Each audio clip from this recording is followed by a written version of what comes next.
저에게는 만난 지 3년 된 동갑 남친이 있습니다.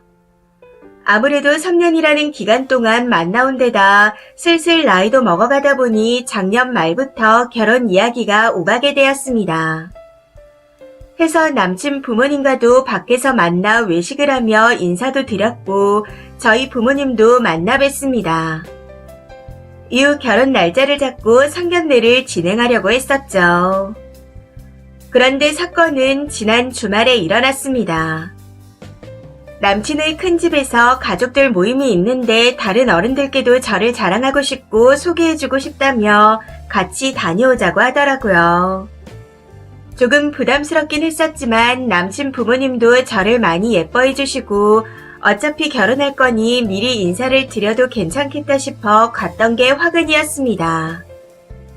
남친 부모님과 만나 함께 큰 집에 도착했는데 시간을 애매하게 가서 그런지 막 음식 준비를 하고 계시더라고요.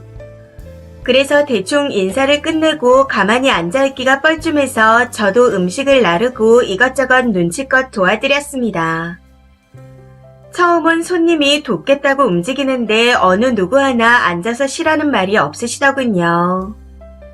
그런데 여기서 더 중요한 건 이 남친이라는 놈이 제가 일을 도와드리고 있는데 본인 혼자서 방에 쏙 들어가더니 남자들끼리 모여서 TV를 보고 있었다는 겁니다. 그래서 가만히 지켜봤더니 그 집 남자 식구들은 젊은 사람이나 나이 드신 분들이나 할 것 없이 음식을 차려서 식사하세요. 할 때만 거실로 나와서 밥을 먹고 다 먹고 나면 남친을 포함해서 다들 다시 방 안으로 쏙 들어가 버리는 겁니다. 그 와중에 여자들은 또 다 먹은 그릇을 치우고 설거지에 후식으로 과일까지 깎아내셨고요. 그러고는 또 과일 드시라고 하면 남자들은 나와서 먹고 다시 들어가고. 사실 저는 그래도 여친이 처음 큰 집에 인사 와서 이것저것 거드니 남친이 나와서 조금은 거들어줄 줄 알았습니다. 그런데 밥 먹을 때나 제 옆에 와서 제 칭찬을 하며 입만 나불거리고 손 하나 까딱 안 하더군요. 이쯤 되니 칭찬이고 뭐고 고맙게 느껴지지도 않았습니다. 아무튼 그러고는 큰 집에서 나와 집으로 돌아오는 길에 버럭 화를 냈습니다. 네가 인사하러 가자고 하지 않았냐. 그런데 나만 혼자 덜렁 놔두고 너는 방에 기어들어가서 TV만 보고 자빠져 있냐. 하다못해 내가 어른들을 도와 음식을 나를 때 옆에 있어주기라도 해야 하는 거 아니냐 하면서요. 그랬더니 본인은 어릴 적부터 가족들이 모이면 주방에 들어가 본 적이 단 한 번도 없었답니다. 남자들은 그게 당연한 거라네요. 그 말을 듣고 진짜 미친 거 아닌가 싶었습니다. 그 어색한 곳에서 모르는 어른들, 그것도 시댁 어른들이 될지도 모르는 어려운 분들과 있으면서 힘들었는데 고작 한다는 말이 남자는 그게 당연한 거라니요. 그때 순간적으로 아, 얘랑 결혼하면 나는 평생 종년으로 살게 되겠구나 하는 생각이 들어 앞으로 어떻게 할지 생각할 시간을 좀 갖자 하고 집으로 와버렸습니다. 물론 남친은 저를 잡으며 계속해서 연락하고 집 앞에도 찾아왔지만 안 만나줬습니다. 사실 말이 좋아 시간을 갖자는 거지 그냥 헤어지자는 뜻이었는데 이걸 전 남친도 대충 눈치를 채고 있는 것 같더라고요. 이 남자를 처음 만날 때 키도 저보다 작고 돈도 저보다 못 벌었지만 착하고 자상하고 배려심 있는 모습에 감동해서 만났었습니다. 그런데 큰 집에 다녀온 이후로 결혼을 하게 되면 맞벌이를 하면서 돈도 같이 버는데 가사일은 저 혼자 다 할 것 같다는 생각이 듭니다.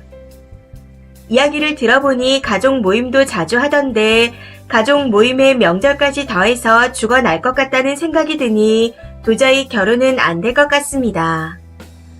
그래도 그나마 다행이다 싶은 건 어른들한테 인사를 드리러 가서 그런 꼴을 보고 지옥불 앞에서 유턴할 수 있었다는 거네요. 3년간 그런 모습을 모르고 그 남자를 만났다는 생각을 하니 앞으로 사람을 만날 때 더욱 신중해야겠다 싶습니다. 댓글입니다. 첫 번째. 저희 언니 예전 남친이 딱 님 남친네와 같았습니다. 인사드리러 가자 해서 친척분들이 모인 자리에 인사드리러 갔더니 종년 부리듯이 결혼하면 다 할 거 아니냐는 식으로 부리더래요. 남친도 그걸 당연하게 생각하고 언니가 저한테 그 이야기를 하길래 제가 바로 부모님께 말씀드렸더니 폭풍 반대를 하시더라고요. 그전부터 탐탁치 않게 생각했는데 그 일 이후로 완전히 돌아서신 거죠. 결혼 후엔 모르겠지만 그 당시엔 손님으로 간 거였는데 설거지하고 남자들 뒤치다꺼리하고 오는 게 말이 되냐고요. 그리고 얼마 안 돼서 헤어지고 지금 형부를 만나서 연애하고 결혼했는데 정말 다릅니다. 형부네 집안 분위기가 시아버지께서 남자도 살림을 도와야 한다는 마인드라서 그런지 형부도 똑같더라고요. 집에서 도와주는 건 물론이고 형부네가 제사를 안 지내는데도 불구하고 저희 집 제사 때 일찍 내려와서 전하는 걸 알려달라고 하더니 전이랑 생선 굽는 걸 도와줍니다. 그거 보고 결혼할 때 괜히 그 부모님과 집안을 보라는 게 아니구나 싶더라고요. 쓰니도 그런 사람을 만날 수 있습니다. 그러니 힘내세요. 두 번째, 제가 그런 집에 시집가서 개고생 중입니다. 이런 집인 줄 진작에 알았더라면 절대로 결혼 안 했을 거예요. 진짜 후회가 막심합니다. 남자 하나 보고 결혼하는 건 정말 바보 같은 짓이에요. 꼭 집안을 봐야 해요. 부디 쓰니는 저 같은 과오를 저지르지 마세요.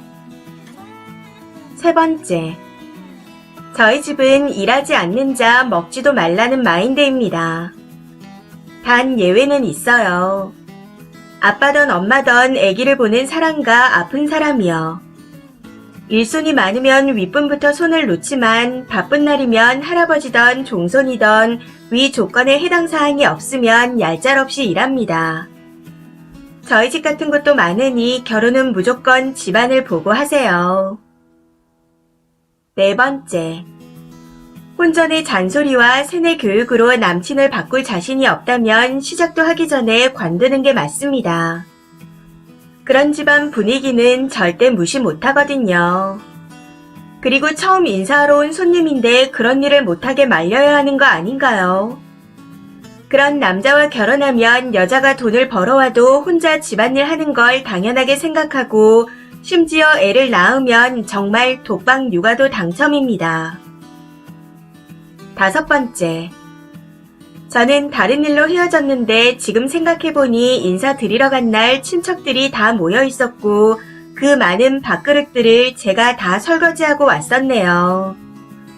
어떻게 처음 온 사람에게 당연하게 설거지를 시키고 남친이란 사람도 당연히 옆에서 거들거나 그런 게 없더라고요. 그 어머니란 사람은 그걸 아주 당연하게 생각했고요. 정말 못났고 직업도 그냥저냥이었지만 성격 좋고 성실해서 만난 거였는데 하나를 보면 열을 안다고 잘 헤어지셨어요. 저는 진짜 지금도 그 생각만 하면 열받습니다.